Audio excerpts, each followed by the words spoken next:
ఒక చిన్న గ్రామంలో అర్జున్ అనే మంచి మనసున్న బాలుడు ఉండేవాడు. అందరికీ సహాయం చేయడం నాకు చాలా ఇష్టం.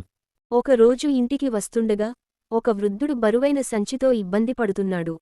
తాతయ్య, మీ సంచిని నేను మోస్తాను. నిజంగా మోస్తావా బాబూ? అవును తాతయ్య, రండి. అర్జున్ సంచిని మోస్తూ వృద్ధుడిని ఇంటి వరకు తీసుకెళ్లాడు. చాలా ధన్యవాదాలు బాబూ. ఇది తీసుకో. కొంత డబ్బు వద్దు తాతయ్య. మీకు సహాయం చేయడం నాకు సంతోషం. నీ మంచి మనసు చాలా గొప్పది. ఆ రోజు సాయంత్రం వృద్ధుడు అర్జున్ చేసిన సహాయం గురించి స్కూల్ ప్రధానోపాధ్యాయుడికి చెప్పాడు. మరుసటి రోజు ప్రార్థనా సమావేశంలో ప్రధానోపాధ్యాయుడు అర్జున్ను అందరి ముందు పిలిచారు. అర్జున్, నువ్వు చేసిన సహాయం చాలా గొప్పది. చదువు మాత్రమే కాదు, మంచి గుణాలు కూడా మనిషిని గొప్పవాడిని చేస్తాయి. మనకు చేతనైన చిన్న సహాయం కూడా ఎవరికైనా పెద్ద ఉపశమనం కలిగిస్తుంది. అందుకే అవసరంలో ఉన్నవారికి ఎప్పుడూ సహాయం చేయాలి.